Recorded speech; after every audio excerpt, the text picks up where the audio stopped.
नमस्कार। सबसे पहले सिविल मार्गदर्शन केस ऑनलाइन प्लेटफॉर्म पर आपका हार्दिक स्वागत करता हूं। और आज हम स्टार्ट करने जा रहे हैं। जैसा कि आपके सामने है, पहली स्लाइड है राजस्थान का भूगोल। ठीक है। और आपके सामने ये पुस्तक का एक चित्र है। डॉक्टर हरिमोहन सक्सेना जी की ये पुस्तक है। राजस्थान हिंदी ग्रंथ अकादमी के द्वारा इसका प्रकाशन किया जाता है। ऑथेंटिक बुक है। और इस बुक का अपन डिस्कस करेंगे सारे क्वेश्चंस फॉर्मेट के तौर पर। ठीक है। राजस्थान की जो विभिन्न प्रतियोगी परीक्षाओं में हुए क्वेश्चंस हैं उन सब का अपन डिस्कस करेंगे। ठीक है। चैप्टर वाइज डिस्कशन करेंगे जैसा कि इस बुक में सिलेबस दे रखा है। पहला चैप्टर होगा अपना राजस्थान एक सामान्य परिचय। राजस्थान का भू आकृतिक स्वरूप कैसा है। इसके बाद अपन जानेंगे अपवाह तंत्र प्रणाली। राजस्थान की झीलें, जैसे कि अफवाह तंत्र में राजस्थान के 3 प्रकार से डिवाइड किया गया है: बंगाल की खाड़ी, अरब सागर और अंत्य प्रवाही। राजस्थान में जो झीलें पाई जाती हैं, खारे पानी की झीलें, मीठे पानी की झीलें, उन सब का अपन डिटेल से देखेंगे। अगला चैप्टर है राजस्थान की जलवायु। इसके अंतर्गत जलवायु को प्रभावित करने वाले कारक कौन कौन से हैं। ठीक है। और विभिन्न प्रकार से क्लासिफिकेशन किया गया है। कोपेन का वर्गीकरण क्या कहता है, और थॉर्नथॉइट का वर्गीकरण क्या है, ट्रिवार्था का वर्गीकरण क्या है। विभिन्न प्रकार के जो जलवायु प्रदेश हैं उनके बारे में चर्चा करेंगे। अगला चैप्टर है प्राकृतिक वनस्पति, वन संसाधन, वन्य जीव, जैव विविधता के बारे में चर्चा करेंगे इस चैप्टर में। अगला है राजस्थान की विभिन्न प्रकार की मृदाएं हैं। विभिन्न प्रकार से मृदा का किस प्रकार वर्गीकरण किया गया है, और मृदा की समस्या क्या है, मृदा अपरदन क्या है, इस तरह की जितनी भी समस्या हैं इन सब का अपन डिटेल से क्वेश्चंस के माध्यम से डिस्कस करेंगे कि प्रीवियस ईयर्स क्वेश्चंस किस प्रकार से पूछे गए हैं। अगला है जल संसाधन, सिंचाई परियोजनाएं और जल संरक्षण। ठीक है। राजस्थान में जैसे हम देखते हैं विभिन्न सिंचाई परियोजना हैं, कुएं तालाब के द्वारा राजस्थान में सिंचाई की जाती है। और इसके अलावा फिर है आपके जल संरक्षण की विभिन्न तकनीकें कौन कौन सी हैं, ये सब अपन देखेंगे। नेक्स्ट है अपना चैप्टर कृषि एवं कृषि जलवायु प्रदेश। बहुत इंपॉर्टेंट चैप्टर है कृषि जलवायु प्रदेश। राजस्थान को 10 कृषि जलवायु प्रदेशों में डिवाइड किया गया है। इसके अंतर्गत कौन कौन सी रबी की फसलें हैं, कौन कौन सी खरीफ की फसलें हैं, किन किन जिलों, कौन सा जिला किस जलवायु प्रदेश में इंक्लूड किया जाता है, ये सारी बातें अपन डिटेल से जानेंगे। पशुपालन, पशुपालन में पशुपालन जो रिपोर्ट है उसका स्टडी करेंगे। पशुओं की विभिन्न प्रकार की नस्लें हैं, पशुपालन है, पशुपालन अर्थव्यवस्था है, डेयरी उद्योग है, ऊन उद्योग है, मतलब पशुपालन पर जो आधारित विभिन्न उद्योग हैं उनके बारे में चर्चा की जाएगी। ठीक है। अगला है खनिज संसाधन। राजस्थान खनिज की दृष्टि से एक संपन्न प्रदेश है। राजस्थान में धात्विक अधात्विक प्रकार के विभिन्न प्रकार के खनिज पाए जाते हैं। कौन सा खनिज कहाँ पाया जाता है, कौन कौन से उनके क्षेत्र हैं, वो सारी चीजें अपन डिटेल से देखेंगे।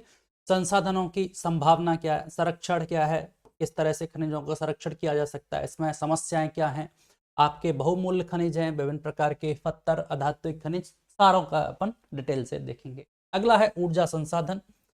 ऊर्जा संसाधन में कोयला, खनिज तेल, प्राकृतिक गैस है, सौर ऊर्जा है, पवन ऊर्जा है, सारे ऊर्जा के जितने भी स्रोत हैं। और नवीनतम जो पॉलिसीज लागू की गई हैं ऊर्जा के क्षेत्र की, चाहे सौर ऊर्जा की नीति हो चाहे पवन ऊर्जा, सबका डिटेल से अध्ययन। ठीक है। फिर है औद्योगिक विकास।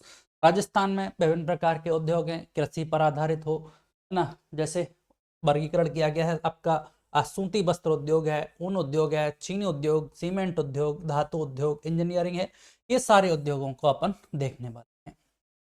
फिर है परिवहन। परिवहन में सड़क परिवहन है, रेल मार्ग, वायु परिवहन अगला चैप्टर है।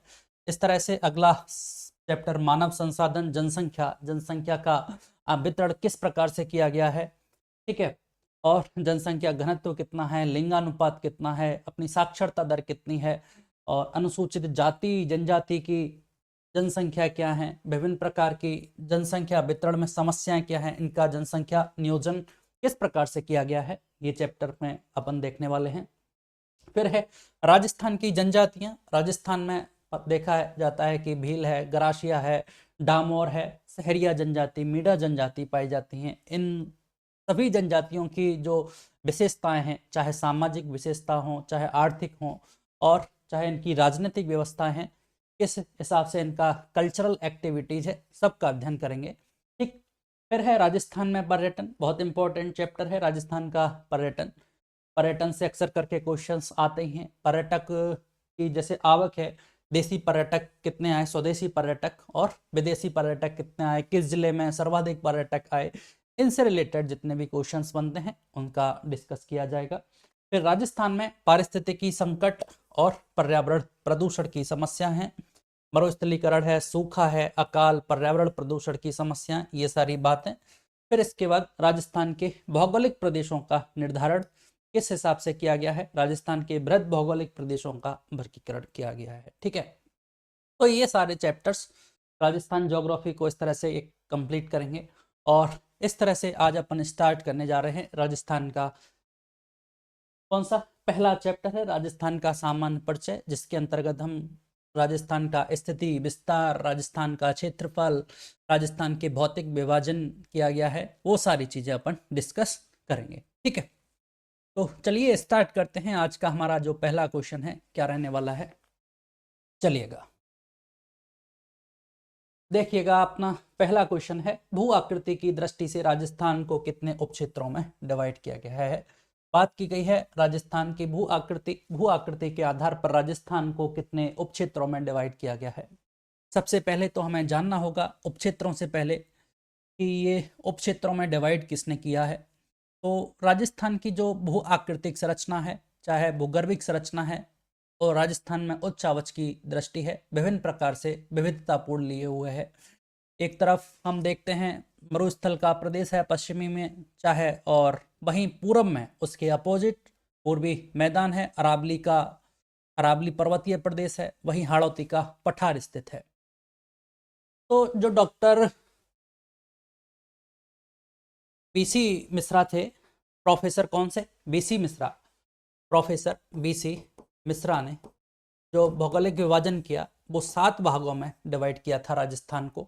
लेकिन यहाँ उपक्षेत्रों की बात की गई है, तो इसको समझिएगा। अपने प्रोफेसर थे प्रोफेसर रामलोचन, प्रोफेसर रामलोचन, इन्होंने ये वर्गीकरण किया था। इन्होंने राजस्थान को 2 भागों में डिवाइड किया। पहला था आपका राजस्थान, ठीक है, और दूसरा था राजस्थान का पठार, राजस्थान पठार, ठीक है। पहला था राजस्थान और दूसरा था राजस्थान पठार। चलिएगा आगे बात करते हैं। फिर उन्होंने बताया ये जो राजस्थान है इसके 2 क्षेत्र बताए, ठीक है, जिसमें इन्होंने पहला बताया मरुस्थल और दूसरा इन्होंने बताया बांगड़, ठीक है।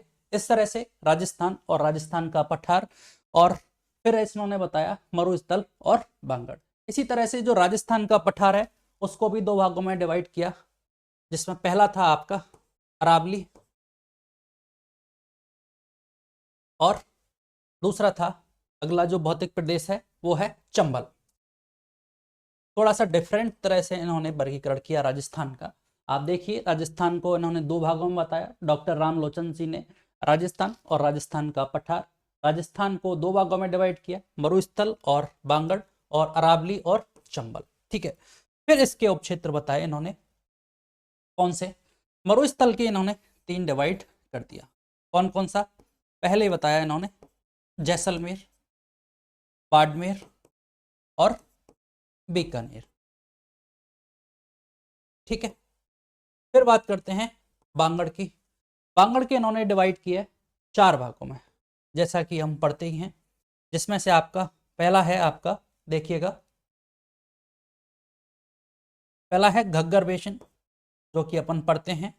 घग्गर बेसिन के बाद दूसरा है आपका शेखावाटी, शेखावाटी का अंतः प्रवाह। तीसरा है लूनी बेसिन, और चौथा आपका नागौरी उच्च भूमि।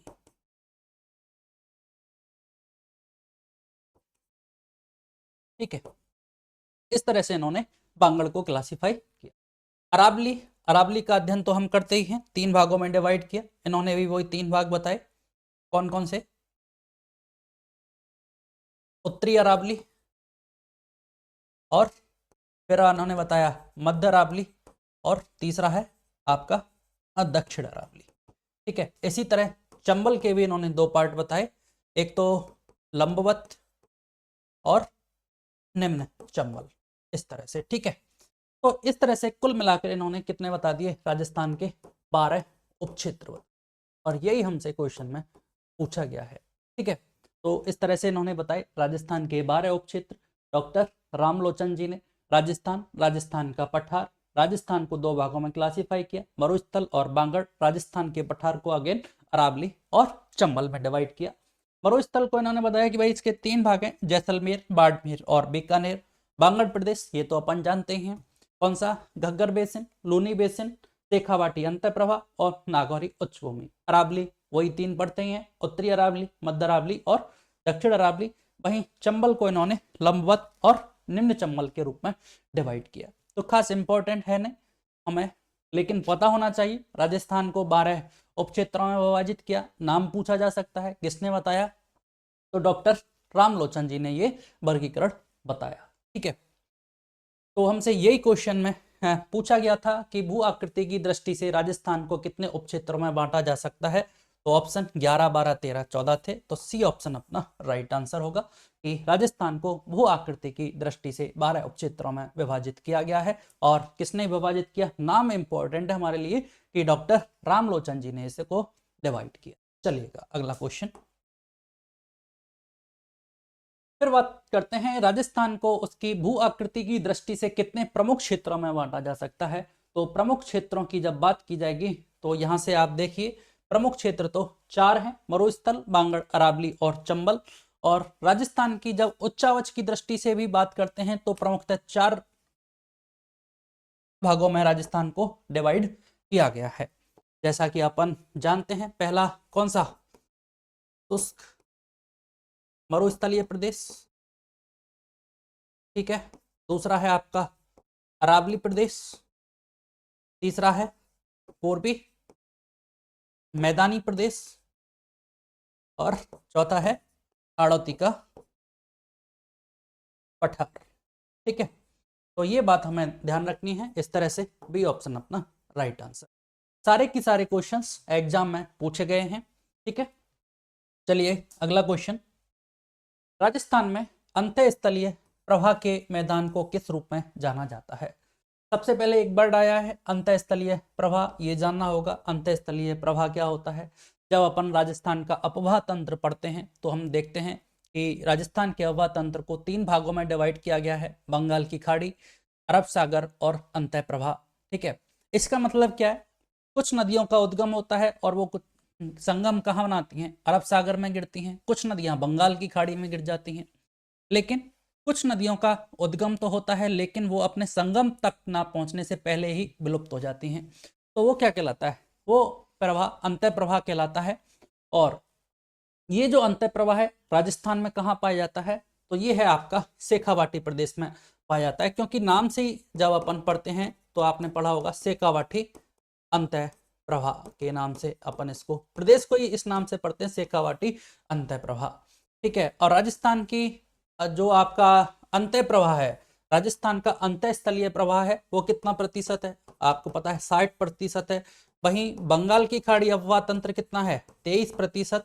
और जो अरब सागर का अपवाह तंत्र है वो कितना है, 17%। इस तरह से राजस्थान का अपवाह तंत्र है। अब राजस्थान में बात करते हैं अंतः प्रवाही नदियां कौन सी हैं, तो आपको पता है कांतली नदी है। कांतली नदी के अपवाह क्षेत्र को किस नाम से जाना जाता है, तोरावाटी के नाम से जाना जाता है। इसके अलावा कांतली के बाद घग्गर नदी है, सावी नदी है, तावी नदी है, और बात करें तो हमारी बाढ़ गंगा नदी। ठीक है, ये प्रमुख नदी है, कांतली नदी, घग्गर नदी, सावी नदी और बाढ़ गंगा नदी। सावी नदी का उद्गम कहाँ से होता है, सेवर की पहाड़ी जयपुर से होता है। बाढ़ गंगा नदी का उद्गम बैराट की पहाड़ी से होता है। और कांतली नदी का उद्गम कहाँ से होता है, आपके खंडेला सीकर से उद्गम होता है। ठीक है, तो राजस्थान में अंतःस्थलीय प्रवाह के मैदान को किस रूप में जाना जाता है, तो शेखावाटी प्रदेश के रूप में जाना जाता है। बी ऑप्शन अपना राइट आंसर है। चलिएगा अगला क्वेश्चन, राजस्थान का कौन सा भाग मरुस्थल है, कौन सा भाग रेगिस्तान है, तो हमें पता है राजस्थान को 4 भौतिक प्रदेशों में बांटा गया है। और ये जो राजस्थान का पश्चिमी प्रदेश है राजस्थान का जो पश्चिमी भाग है वो क्या कहलाता है, रेगिस्तानी कहलाता है। ये थार के मरुस्थल का भाग है और इसको शुष्क मरुस्थलीय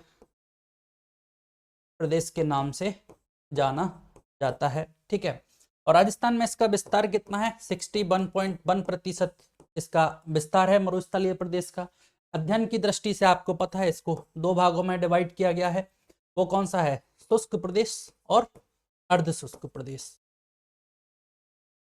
ठीक है सर, अब ये दो भागों में जो डिवाइड किया हमने, शुष्क और अर्ध शुष्क प्रदेश, इसको कौन डिवाइड कर रहा है, इसको डिवाइड कर रहा है 25 सेंटीमीटर कम वर्षा रेखा डिवाइड कर रही है।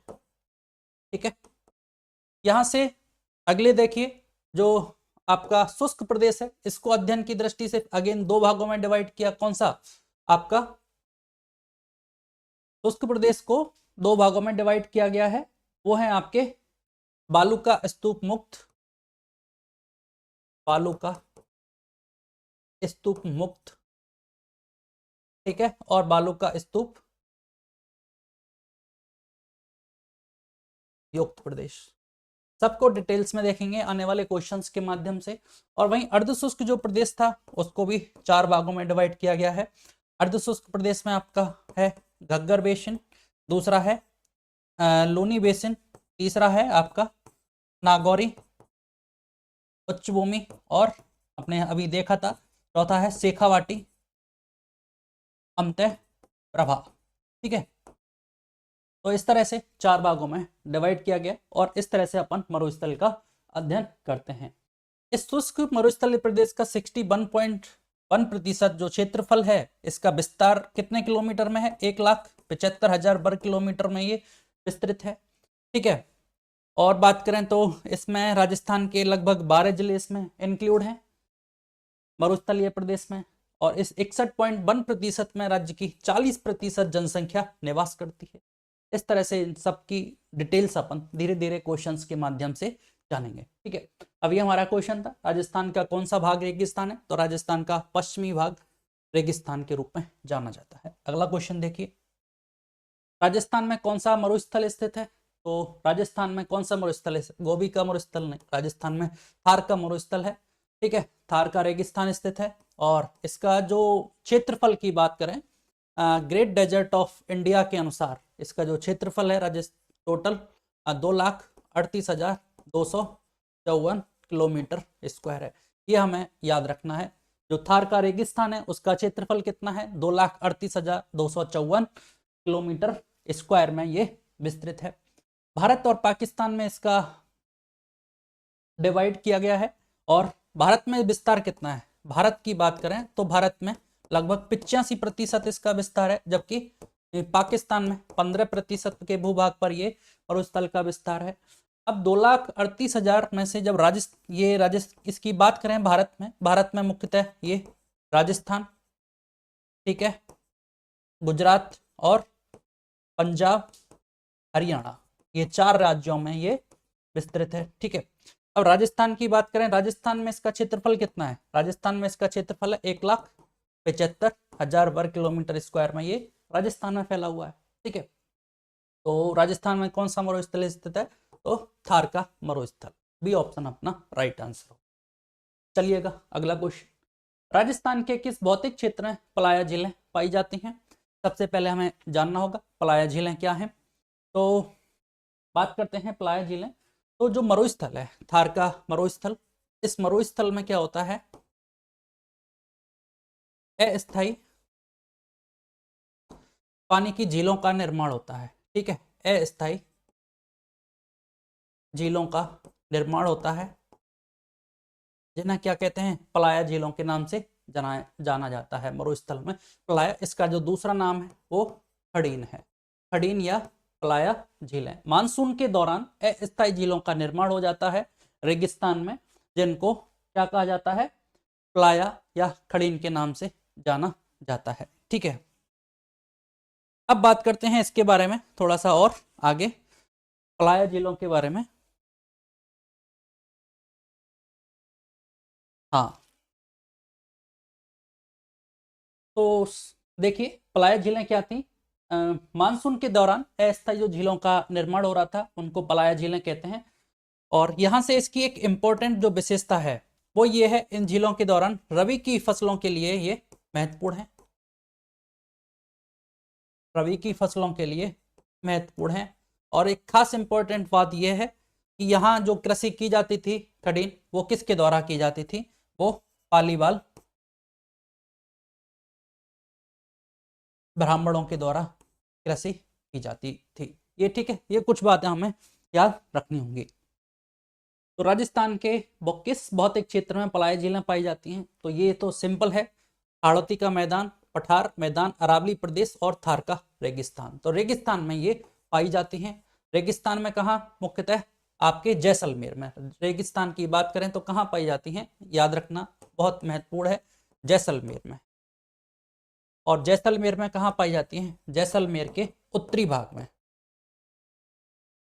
ठीक है, आज की डेट में ये पॉइंट है वो बहुत महत्वपूर्ण हो जाता है। आजकल इस प्रकार के क्वेश्चंस पूछे जाते हैं कि पलाय झीलें जैसलमेर के किस भाग में पाई जाती हैं, उत्तरी, पश्चिमी, दक्षिणी, इस तरह से क्वेश्चन दे दिया जाता है।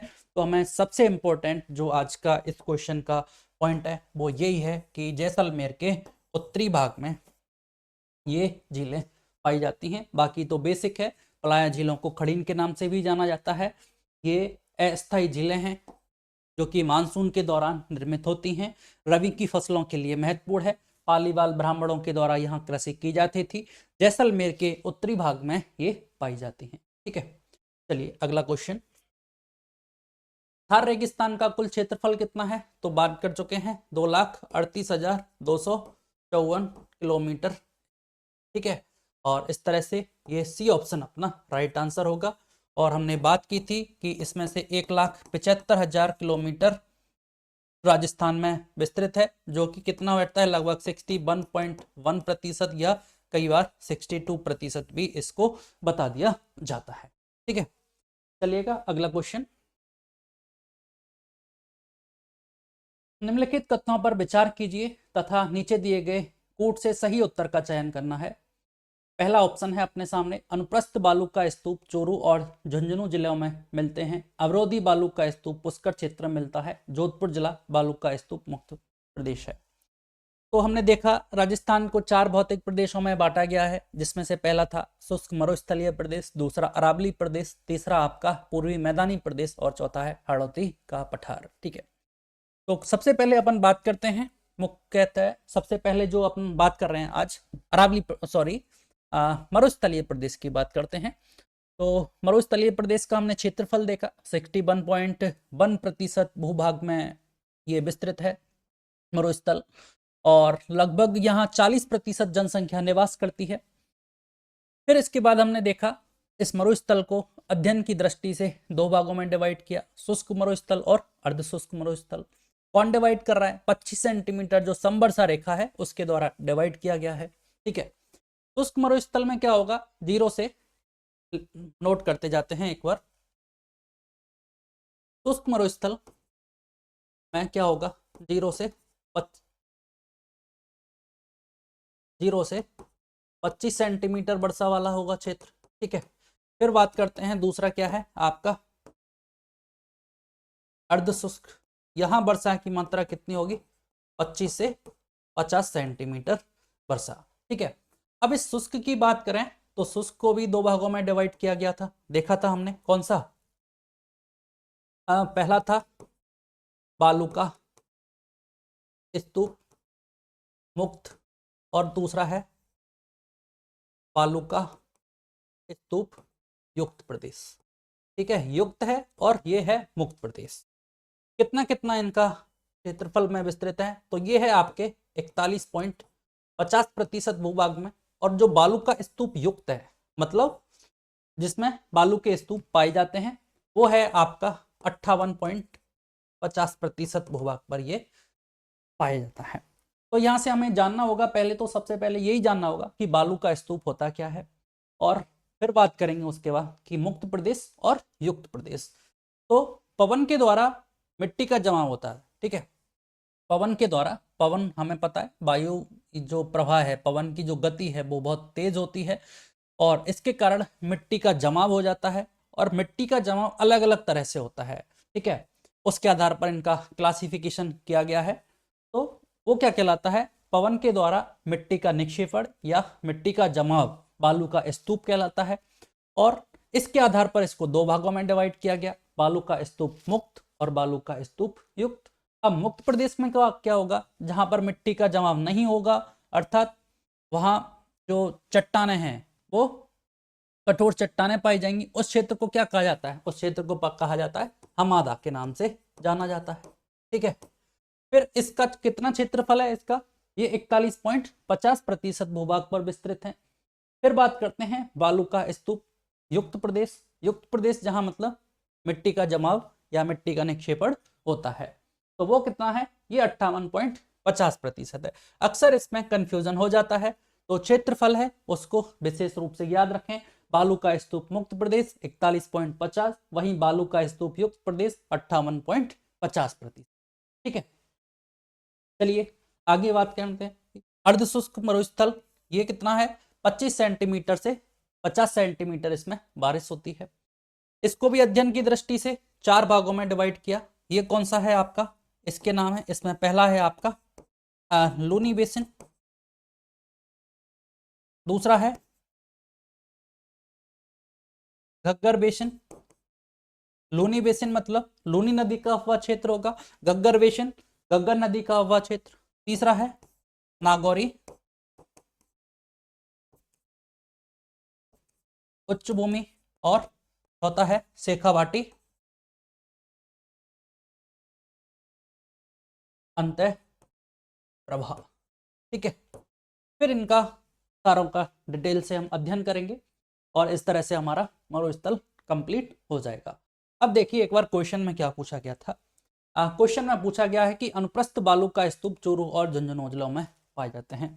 तो ये बात बनेगी यहाँ से, कहाँ से, बालू का स्तूप युक्त। ये बालू का स्तूप युक्त है, 58.50% भूभाग पर यह पाया जाता है। इसमें से एक प्रकार है कौन सा, अनुप्रस्थ बालू का स्तूप, ठीक है।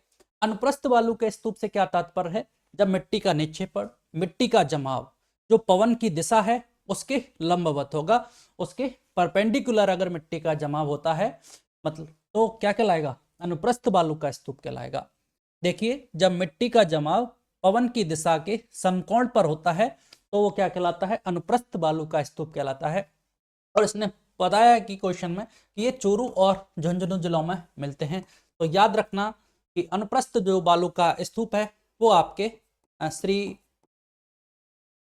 गंगानगर, हनुमानगढ़, बीकानेर और शेखावाटी में पाए जाते हैं, ठीक है।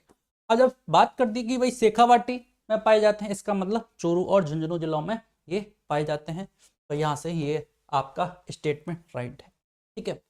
अवरोधी बालू का स्तूप पुष्कर क्षेत्र में मिलते हैं। तो सबसे पहले आपको जानना होगा कि अवरोधी बालू का स्तूप क्या होगा, इसको कहते हैं अवरोधी बालू का स्तूप। इसका मतलब बात क्लियर है, जब मिट्टी का निक्षेपण या जमाव हो रहा है, किसके द्वारा, मिट्टी का निक्षेपण या जमाव कोई अवरोध के द्वारा हो रहा है, तो वो क्या कहलाएगा, अवरोधी बालू का स्तूप। अब अवरोध क्या हो सकता है, कोई भी पेड़ हो सकता है, कोई भी वृक्ष हो सकता है, कोई भी झाड़ी हो सकती है, कोई भी भवन हो सकता है, कोई भी वस्तु जिससे अवरोध पैदा होगा वो इसके अंदर आएगी। और अवरोधी बालू का स्तूप किसमें, पुष्कर क्षेत्र में मिलते हैं। सही बात है, अवरोधी जो बालू के स्तूप हैं वो आपके कहाँ मिलते हैं, पुष्कर की बात करें, पुष्कर, बूढ़ा पुष्कर, नाग पहाड़ और बिचून, ठीक है। इस क्षेत्र में ये अवरोधी बालू का स्तूप पाए जाते हैं, बहुत इंपॉर्टेंट है ये अपने आप में, ठीक है। अवरोधी बालू का स्तूप आपसे सिंगल क्वेश्चन पूछा जा सकता है कि अवरोधी बालू का स्तूप किस क्षेत्र में पाए जाते हैं। ऑप्शन मिलेगा आपको पुष्कर, शेखावाटी, इस तरह से चार ऑप्शन बना के दे देगा, जैसलमेर, जोधपुर। तो हमें याद रखना है अवरोधी बालू का स्तूप पुष्कर क्षेत्र में मिलते हैं। अगला स्टेटमेंट दिया, जोधपुर जिला बालू का स्तूप मुक्त जिला है। ये तो बिल्कुल गलत है। क्यों गलत है, जोधपुर जिला बालू का स्तूप मुक्त जिला नहीं है, जोधपुर युक्त जिला है। और दूसरी इंपॉर्टेंट जो खास बात यह है कि जोधपुर में सभी प्रकार के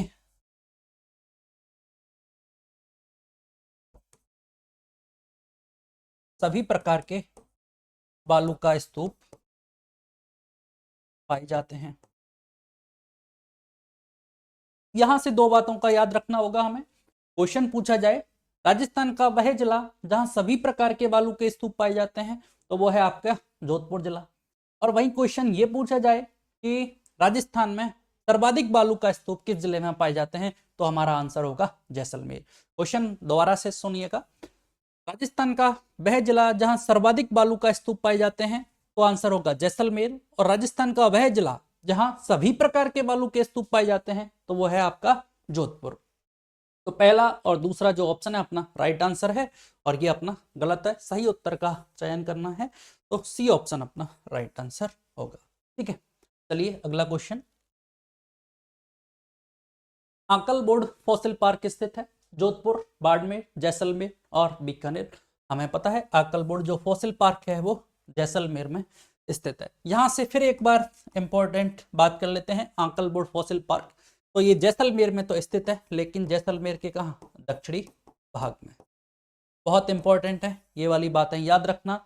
जब हमने बात की थी कि जैसलमेर में प्लाया झीलें पाई जाती हैं, तो वो उत्तर में पाई जा रही थी। वहीं आंकलबोर्ड फॉसिल पार्क जैसलमेर में पाया जाता है, स्थित है। और कहाँ स्थित है, दक्षिणी भाग में स्थित है, जैसलमेर के दक्षिणी भाग में स्थित है। आगे बात करते हैं इसकी, क्या है भाई ये, तो ये एक जोरासिक काल की काल है। जोरासिक काल में इसका निर्माण हुआ था 18 करोड़ वर्ष पूर्व की। ठीक है, यहाँ क्या पाया जाता है, अंकल बुड़ के फॉसिल पार्क हैं, मतलब एक जीवाश्म उद्यान है। ये कैसा जीवाश्म उद्यान है, काष्ठ उद्यान है। ठीक है, काष्ठ लकड़ी की बात करते हैं, काष्ठ। तो आंकलबुड फॉसिल पार्क एक जीवाश्म उद्यान है जो जिसका निर्माण जोरासिक काल में हुआ, लगभग 18 करोड़ वर्ष पूर्व हुआ, और राजस्थान के जैसलमेर में स्थित है। कहाँ, दक्षिणी भाग में। ठीक, चलिए अगला क्वेश्चन। जोरासिक युग की चट्टानें राजस्थान के किन जिलों में पाई जाती हैं? आपने देखा अभी आंकलबुड फॉसिल पार्क जैसलमेर में स्थित था, और जोरासिक युग की बात की गई थी उसमें। ठीक है, 18 करोड़ वर्ष पूर्व जीवाश्म उद्यान पाए गए। ये भारत के सबसे प्राचीनतम जीवाश्म है जो आंकलबुड फॉसिल पार्क में पाए जाते हैं। तो यहाँ से ऑप्शन देख लीजिए आपके सामने, सी ऑप्शन जैसलमेर और बाड़मेर, जिसमें जोरासिक युग की चट्टानें राजस्थान के किन जिलों में पाई जाती हैं, तो जैसलमेर और बाड़मेर में पाई जाएगी। चलिए अगला क्वेश्चन। राजस्थान का अधिकांश उच्चावचीय भाग समुद्र तल से कितने मीटर ऊंचाई की श्रेणी में आता है? बड़ा इंपॉर्टेंट क्वेश्चन है, इस बुक में दिया हुआ है, पहले दूसरे पेज पर ही दे रखा है। ठीक है, तो बात करते हैं राजस्थान का जो उच्चावचीय समुद्र तल से ऊंचाई की बात की गई है, तो पूर्व से पश्चिम की ओर प्रवाह अधिक है, हमारा ऊंचाई अधिक है। वहीं उत्तर से दक्षिण से उत्तर की ओर अधिक है। ठीक है, तो इसमें बात की गई है राजस्थान का जो अधिकांश उच्चावचीय भाग है, जो पूरब से पश्चिम की ओर है, वो लगभग 300 है। ठीक है, और जो दक्षिण में है वो है आपका 150 मीटर। 300 मीटर कौन सा, आपके पश्चिम से पूर्व में 300 मीटर है, और ये दक्षिण में कितना है, दक्षिण में 150 मीटर है। अब यहां से देखिए 150 से 300 किस में लाई करते हैं, तो 150 से 200 यहां तो आएगा नहीं, और तो अधिकांश किस में लाई करेगा, आपका 250 से 300 में ये लाई कर जाएगा। और ऐसे देखी जाएगी तो 150 से 200 इसमें दोनों पार्ट आ जाते हैं, ये भी आंसर सही होगा। तो एक बार इस क्वेश्चन को अपन यहाँ से रोकेंगे। अगर हम सेपरेटली बात करेंगे कि राजस्थान का जो पूर्व से पश्चिम है वो समुद्र तल से ऊंचाई है वो 300 मीटर है, और राजस्थान का जो दक्षिणी है भाग है वो 150 मीटर की समुद्र तल से ऊंचाई की श्रेणी में आता है। 1 मिनट के लिए अपन इसको रोकेंगे, और हमें देखना होगा कि राजस्थान का जो अधिकांश उच्चावचीय भाग है वो किस श्रेणी में आता है। इसको अपन एक बार फिर से डिस्कस करेंगे, मार्क कर लेते हैं इस क्वेश्चन को। चलिएगा अगला क्वेश्चन, लाठी सीरीज क्या है? लाठी सीरीज एक खनिज पट्टी है, एक भौगोलिक बेल्ट है, वन्यजीव श्रृंखला है, और पशु श्रृंखला है। तो लाठी सीरीज की बात की गई है, लाठी सीरीज क्या है, एक जल पट्टी है। जल पट्टी भूगर्भिक जल पट्टी है जिसको लाठी सीरीज के भी नाम से भी जाना जाता है। ये एक मरुस्थल की एक विशेषता है। लाठी सीरीज क्या है, लाठी सीरीज एक भूगर्भिक जल पट्टी है। भूगर्भिक जल पट्टी है लाठी सीरीज, और जिसको क्या किस नाम से भी जाना जाता है, आपके जल पट्टी के नाम से भी जाना जाता है। कोई भी फॉर्म में क्वेश्चन पूछा जा सकता है, जल पट्टी क्या है या लाठी सीरीज क्या है, तो एक भूगर्भिक जल पट्टी है। ठीक है, जब भूगर्भिक जल पट्टी है तो खनिज पट्टी तो नहीं है, वन्यजीव श्रृंखला नहीं है, पशु श्रृंखला नहीं है, एक भौगोलिक बेल्ट है। और इस भौगोलिक बेल्ट में किसका संबंध है, इसका एक भूगर्भिक जल पट्टी है। किसकी क्या है, इसके बारे में थोड़ा सा जानिएगा। ये तो जो सरस्वती नदी है, नदी के भूगर्भिक जलीय अवशेष हैं, उनको क्या कहा जाता है, जल पट्टी या लाठी सीरीज के नाम से जाना जाता है। इसके विस्तार की बात करें तो आपका पोखरण से मोहनगढ़, पोखरण से मोहनगढ़ जैसलमेर में ये लगभग 60 किलोमीटर में ये इसका विस्तार है। ठीक है, फिर बात करें, ये इसका पहला अवशेष पाया गया था। ठीक है, इसका जो दूसरा अवशेष है वो पाए गए हैं कहाँ, बायतू और बाड़मेर सांचौर क्षेत्र में। ठीक है, इसके बारे में हमें ये कुछ बातें हैं याद रखनी है। तो लाठी सीरीज क्या है, सरस्वती नदी के भूगर्भिक जलीय अवशेष को लाठी सीरीज या जलपट्टी के नाम से जाना जाता है। और इसके विस्तार की बात करें तो पोखरण से मोहनगढ़ जैसलमेर के मध्य ये लगभग 60 किलोमीटर के क्षेत्र में विस्तृत है। हाल ही में बायतू बाड़मेर सांचौर क्षेत्र में इसका दूसरा भूगर्भिक जलीय अवशेष मिला है। इस क्षेत्र में बात करें, चांदन नलकूप पाया जाता है, चांदन नलकूप। और इस चांदन नलकूप को क्या कहते हैं, थार का गढ़ा कहा जाता है। चांदन नलकूप को क्या कहा जाता है, थार का गढ़ा कहा जाता है। और यहाँ क्या पाई जाती है, इस क्षेत्र में, इस जलपट्टी क्षेत्र में आपको पता होना चाहिए, सेबड़ घास पाई जाती है जिसको गोडावन की सरल स्थली के नाम से जाना जाता है। गोडावन की सरल स्थली पूछा जाए किसको कहा जाता है, तो सेबड़ घास को कहा जाता है। चांदन नलकूप को थार का गढ़ा कहा जाता है। और ये सारी बातें हैं जो कि एक लाठी सीरीज, जलपट्टी और आपके सरस्वती नदी के भूगर्भिक जलीय अवशेष के रूप में हमने जाना। ठीक है, यहाँ ऑप्शन में बेस्ट ऑप्शन था क्या, भौगोलिक बेल्ट। और एक भौगोलिक बेल्ट है मोहनगढ़ पोखरण के मध्य, बायतू बाड़मेर के मध्य भूगर्भिक जलीय जलपट्टी। ठीक है, चलिए अगला क्वेश्चन, निम्नलिखित में से राजस्थान के मैदानों के उपजाऊ क्षेत्र को निम्नलिखित में से किस नाम से जाना जाता है। तो जब हमने राजस्थान के भौतिक विभाजन की बात की तो हमने देखा एक तरफ शुष्क मरुस्थल था, तो दूसरा अरावली प्रदेश, पूर्वी मैदानी प्रदेश, और चौथा था हाड़ौती का पठार था। अब उपजाऊ क्षेत्र में मैदानों की बात की गई है। ठीक है, तो जो पूर्वी मैदान है, उन पूर्वी मैदान के उपजाऊ क्षेत्र को निम्नलिखित में से किस नाम से जाना जाता है। तो ये घग्गर बेसिन, चार्स, धया और रोही। तो हमारा आंसर है रोही। रोही जो बाणगंगा का मैदान है,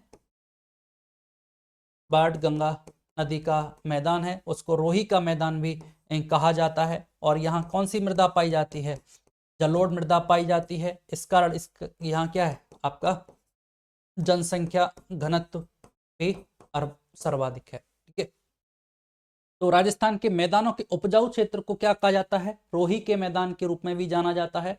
यहाँ जलोढ़ मृदा पाई जाती है जिस कारण जनसंख्या घनत्व भी सर्वाधिक है। ठीक है, अब बाणगंगा का विस्तार की बात करें तो उद्गम कहाँ से होता है, बैराट की पहाड़ी जयपुर से इसका उद्गम होता है।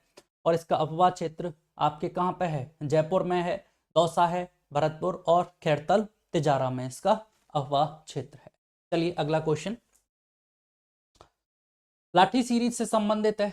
तो जैसा कि हमने डिस्कस किया, जलपट्टी लाठी सीरीज एक भूगर्भिक जलीय संरचना थी। तो यहाँ आप देखिए क्या एक जिप्सम पट्टी है, नहीं, लिग्नाइट पट्टी नहीं, पेट्रोलियम क्षेत्र नहीं है, ये क्या है, एक जल व्रत है। ठीक है, और यहाँ ऑप्शन आपके सामने देखा था आपने, क्या लाठी सीरीज क्या है, एक भौगोलिक बेल्ट है, तो भौगोलिक बेल्ट भी राइट आंसर होगा। और इस भौगोलिक बेल्ट में क्या है, इस भौगोलिक बेल्ट में बताया गया है कि ये एक जलभृत है। और जलभृत किसका है, सरस्वती नदी का भूगर्भिक जलीय अपशिष्ट। ठीक है, तो चलिएगा, आज की क्लास में हमने लगभग 15 क्वेश्चंस को डिस्कस किया। 15 क्वेश्चंस के माध्यम से कुछ थ्योरी के बारे में जाना, और इस प्रकार इस क्लास को अपन कंटिन्यू करते रहेंगे डेली रूटीन से। और इस प्रकार राजस्थान ज्योग्राफी का कंप्लीट सिलेबस अपन कंप्लीट करेंगे। ठीक है, तो आज की क्लास के लिए धन्यवाद, फिर मिलेंगे। ठीक है, चलिएगा।